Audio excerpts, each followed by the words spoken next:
ඉතින් කොහොමද යාළුවනේ ආයුබෝවන් වල හැමෝටම.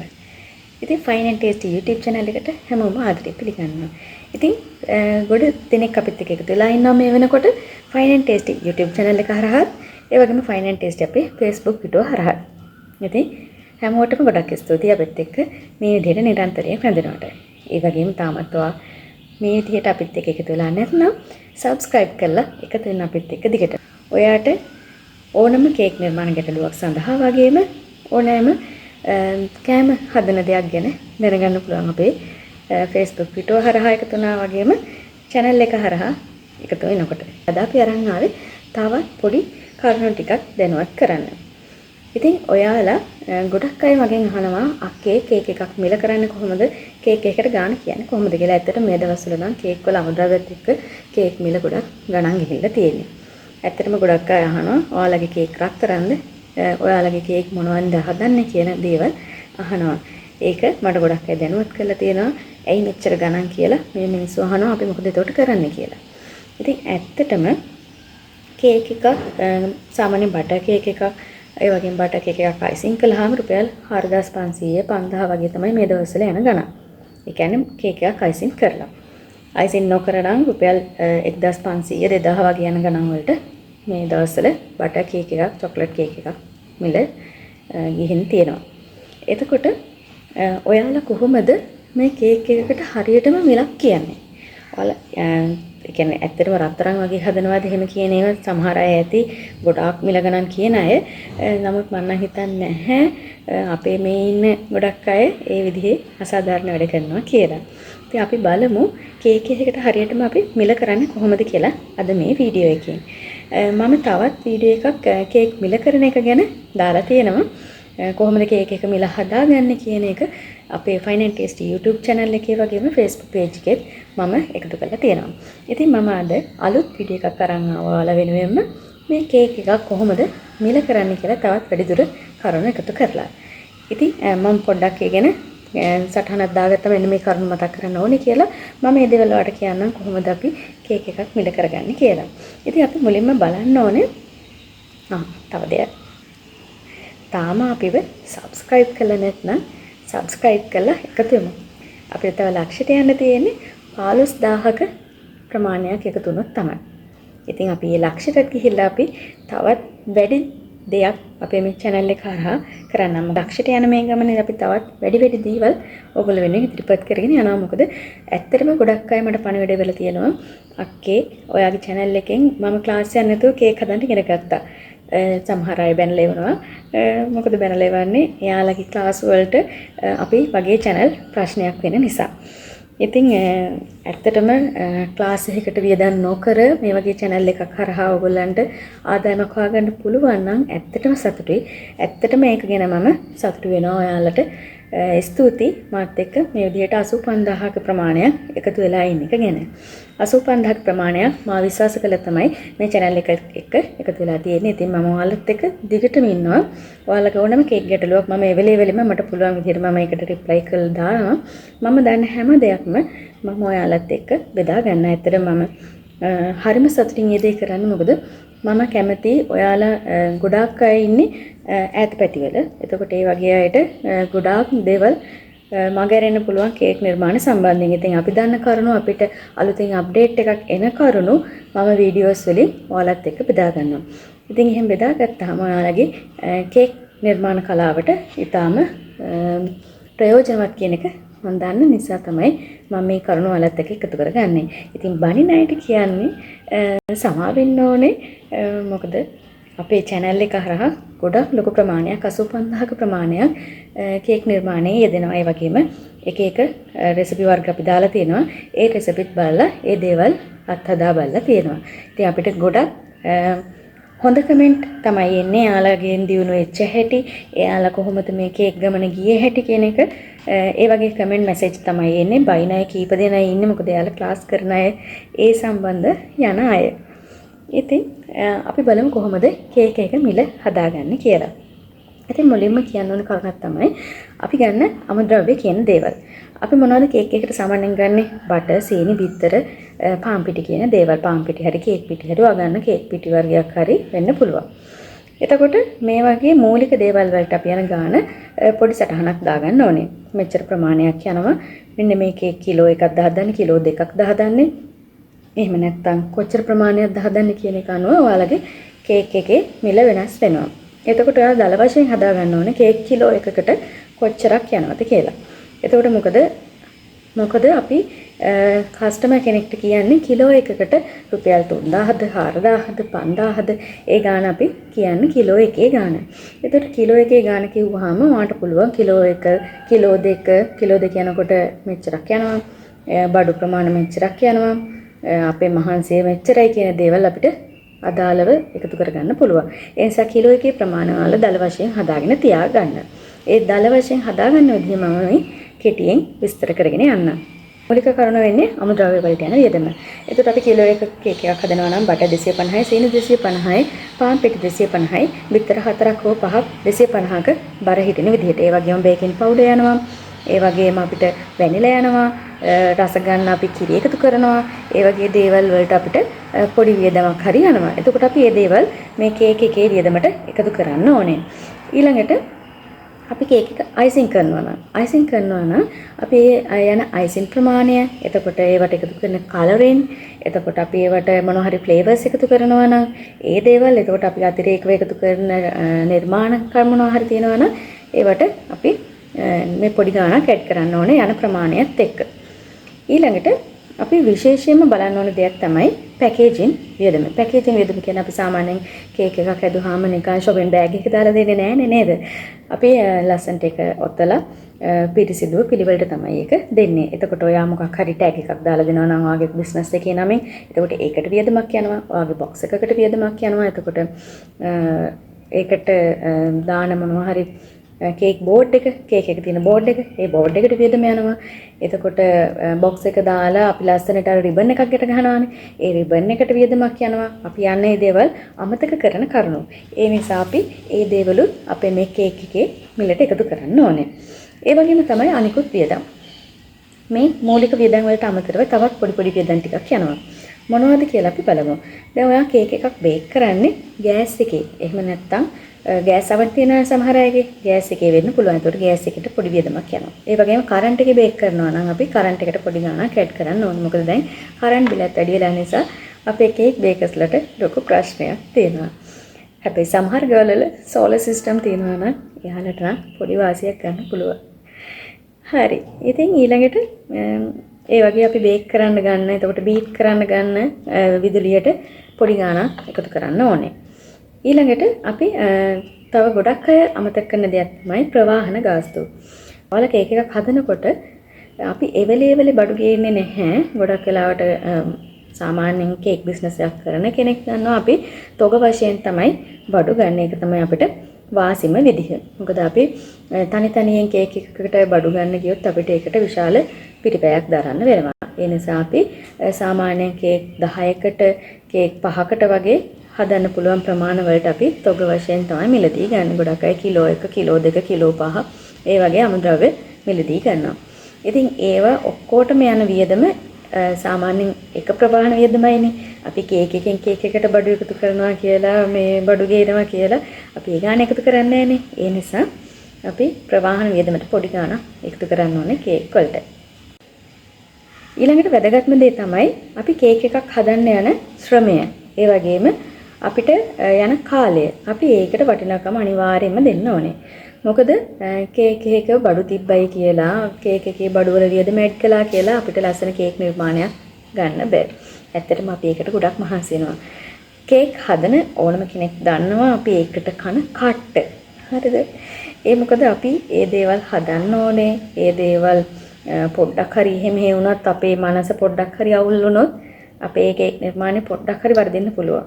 අයිසින් නිර්මාණයක් කරනකොට ඒ අයිසින් වල තියෙන සියුම් ගතිය හදාගන්න, ඒ ටොපර්ස් හදනකොට ඒ සියුම් ගතිය මතු කරන්න අපේ මනස හොඳ නිරවුල් භාවයකින් තියෙන්න ඕනේ. ඉතින් අපි ගෙදර ගොඩාක් වැඩ රාජකාරී කරන කෙනෙක් වෙන්න පුළුවන්. ඉතින් සාමාන්‍ය තරුණ අය අතර මේ කේක් නිර්මාණ කටයුතු යනවා. නමුත් එයාලා තවත් ඉස්සරහට යනකොට එයාලගේ ජීවිතවල මොන හරි දේවල් එනකොට ඒ දේවල් වල ප්‍රශ්නත් එක්කත් මේ කේක් හදන වෙලාවල් තියෙනවා. ඉතින් එහෙම හදනකොට අපි ඒ දේටත් ෆෝකස් එක දීගෙන කේක් එක හදනකොට අපේ නිර්මාණ වලට යම් යම් ගැටලු එන්න පුළුවන්. ඒ නිසා අපේ කාලය, ශ්‍රමය මේ හැමදේම අපි මේ කේක් නිර්මාණය වෙනුවෙන් කැප කරනවා. නේද? මම හිතන්නේ ඔයාලා හැමෝම ඒකට එකඟයි. ඉතින් මේ කේක් එකක් හදනකොට අපි රෑ එළි වෙනකම් මේ නිර්මාණ කටයුතු කරන වෙලාවල් තියෙනවා. ඇත්තටම වෙලාවල් නෙමෙයි, ගොඩක් වෙලාවට කේක් නිර්මාණ ශිල්පියෙක් රෑට ඇඳේ නැහැ. මොකද එයාලා ඉන්නේ එයාගේ කේක් නිර්මාණයත් එක්ක. මොකද රෑ එළි වෙනකම් කොහොම හරි මේක කස්ටමර්ට හෙට උදේ වෙනකොට බාර දෙන්න ඕනේ කියන හැඟීමෙන් සියලුම ගෙදර වැඩ ඉවර වෙලා අපි රෑට තමයි වැඩ පටන් ගන්නෙ. ඉතින් මොකද එක හේතුවක් තමයි රස්නේ කාලේට දවල් වරුව කේක් නිර්මාණය කරනට වඩා රාත්‍රියේ හවස් වරුව පටන් ගන්න එක ඇත්තටම ඉතාමත් හොඳයි. මොකද අධික රස්නේ සහිත කාලවලදී අපිට අයිසින් ඉක්මනින් දිය වෙනවා.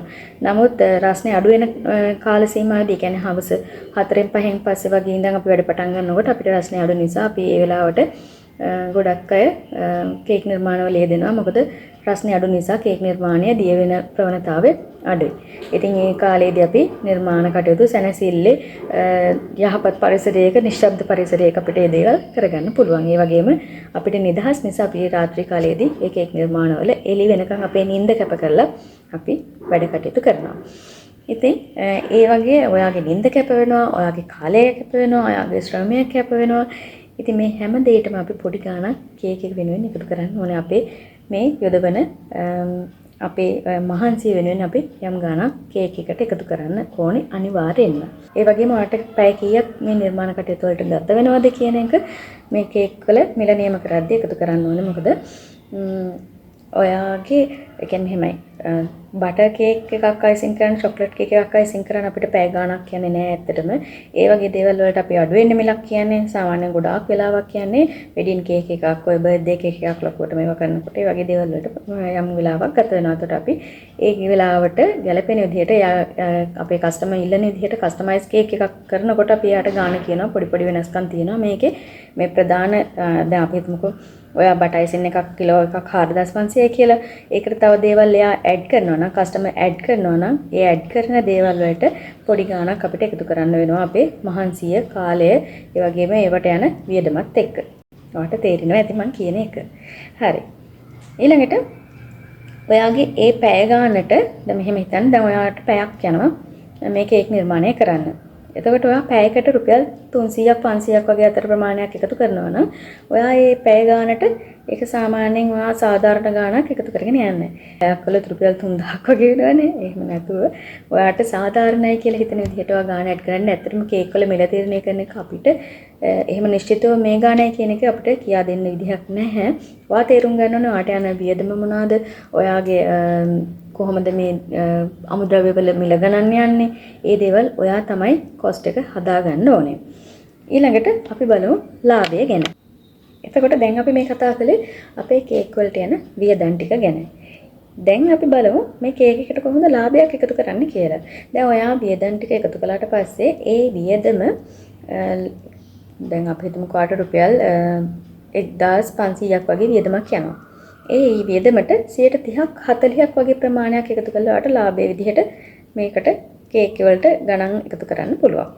හරිද? එතකොට මේ ලාභය කියන දේ තමයි අපේ ව්‍යාපාරයේ ඉස්සරහට අරන් යන්න තියෙන මුදල. මොකද අපි තේරුමක් නැහැ ලාභයක් නැතුව වියදම විතරක් අපි කේක් වලින් අරගෙන ඒ කස්ටමර්ට නිර්මාණයක් ඉදිරිපත් කරන එක ඇත්තටම තේරුම් නැහැ. මොකද අපි මේක කරන්නේ ඇත්තටම මේක ලාභයක් ලබාගෙනනේ.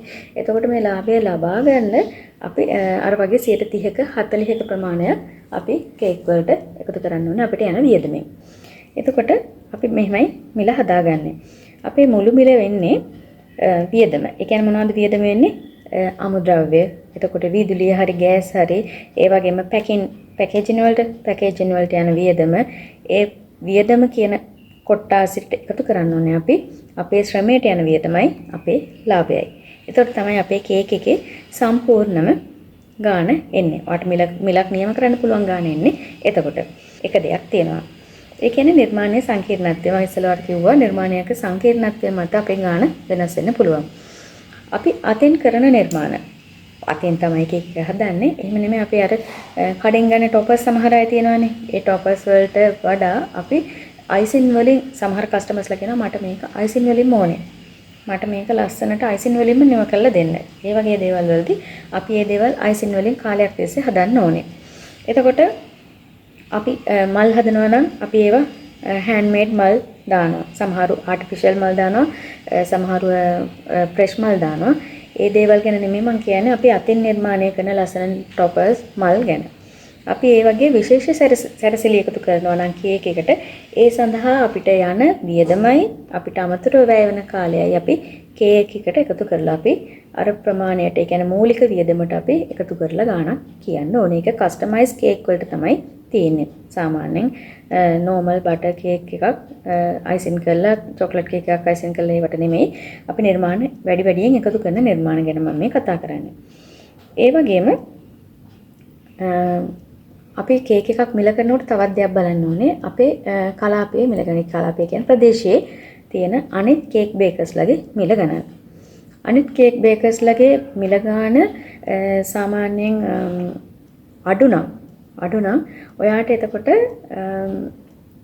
ගොඩාක් වැඩි ගාණක් නියම කරන්නත් බෑ. හැබැයි ඔයාගේ ක්වොලිටි එක ඔයාගේ කේක් එකේ නියම රස තියෙනවා නම් ඔයාගාවට එන කස්ටමර් කවදාවත් වෙන තැනකට යන්නේ නැහැ. ඔයාගෙන් අයින් වෙන්නේ නැහැ. ඔයා කීය කිව්වත් ඒ කස්ටමර් ඔයාගාව රැඳෙනවා. මොකද ඔයා එයත් එක්ක ඔයාගේ කේක් එකේ ගුණාත්මකභාවය තහවුරු කරගෙන ඉවරයි. ඒ නිසා ඔයා අනිවාර්යෙන් ඔයාගේ කේක් එකේ ගුණාත්මකභාවය පිරිසිදු බව ලස්සන ෆිනිෂින් එකක් තියෙන්න ඕනේ. ෆිනිෂින් එක ලස්සන වුණාම කස්ටමර්ට ගොඩාක් සතුට හිතෙන විදිහට තියෙනවා නම් ඒ කස්ටමර් වාගෙන් කැඩෙන්නේ නැහැ. ඒ වගේම අනෙක් කේක් බේකර්ස්ලා ඉන්නකොට ප්‍රදේශයේ ඔයාට පුළුවන් අලුතින්ම පටන් ගන්න කෙනෙක් නම් ඒ කෙනෙක්ට වඩා පොඩි මිල ප්‍රමාණයක් අඩුවේ ලාභයක් තියාගෙන එයාට වඩා පොඩි ගාණක් අඩුවට පටන් ගන්න. එතකොට ඔයා ගාවට කට්ටිය එන්නේ අර අඩු මිල කියන මානසිකත්වෙත් එක්ක. ඒ නිසා ඔයා ඒ කෙනාට හරියට වැඩේ කරලා දෙන්න. එතකොට එයාලා ඔයා ගාවෙන් කැඩෙන්නේ නැතුව ඉස්සරහටවත් එක්ක යන්න පුළුවන්. ඒ වගේම තව දෙයක් තියෙනවා. සමහර අය එනවා අනේ අක්කේ අනේ නංගි අනේ ඇන්ටි කියාගෙන හෙට කේක් එකක් ඕනේ මට දැන් හදලා දෙන්න පුළුවන්ද මට හවසට ගන්න පුළුවන්ද ඒ වගේ හදිසි අය ඉන්නවා හරිද ඒ කියන්නේ යාළුවට සමහරවිට නෑනවුම් කරමු තැනකින් ලැබෙන්නේ නැති කේක් එකක් මොකක් හරි වෙන්න පුළුවන් එහෙම නැත්නම් හදිසියෙ මතක් වෙච්ච දෙයක් වෙන්න පුළුවන් ඒ වගේ දේවල් තියෙනවානේ ඉතින් මිනිස්සුනේ නේද ඉතින් ඒ වගේ දෙයකදී ඔයා අනිවාර්යෙන් අමතර ගාස්තුවක් එකට ගන්න. මොකද අපි අපේ තියෙන සේරම වැඩ රාජකාරී පාසට දාලා තමයි ඒක වෙනුවෙන් අපි කාලය ගන්නෙ. ඒ නිසා අපි අමතර වියදමක් ඔයාට මෙන්න මේක හදිසි නිසා මට මේ ගාන පොඩ්ඩක් වැඩි කරන්න වෙනවා කියන එක කියලා ඔයාගේ ගාන එකතු කරන්න. ඉතින් මම හිතන්නේ ඔයාලට පැහැදිලි ඇති දැන් කොහොමද කේක් එකක් මිල කරගන්නේ කියලා. ඔයාට මේ ගැන තවත් මොනවා හරි ප්‍රශ්න තියෙනවා නම් පහලින් කමෙන්ට් එකක් දාගෙන යන්න. මම කියවනවා වැඩි නෑ වගේ. ගොඩක් අය කියනවානේ කියවනවා වැඩි කියලා. ඉතින් ඇත්තටම කියවනවා වැඩි නෙමෙයි ඔයාලට ඒ කරුණු පැහැදිලි කරලා දෙනවා.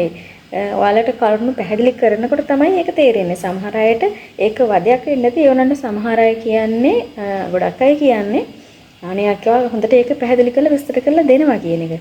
ඉතින් එහෙම ගැටලුවක් තියෙනවනම් ඒකත් කමෙන්ට් එකක් දාගෙන යන්න. තරහ නැහැ කායෙක්වත්. ඉතින් එහෙනම් ඔයාලගේ කේක් නිර්මාණ කලාවට සුබ පතමින් මම අද මේ වීඩියෝ එක නවත්තන්න මම තවත් වීඩියෝ එකක් අරන් එන්නම් කේක් නිර්මාණ ගැටලු ගැන ඉතා ඉක්මනින්ම. ඉතින් subscribe කරලා අපිත් එක්ක දිගටම රැඳෙන්න. මේ Fine and Tasty YouTube channel එක.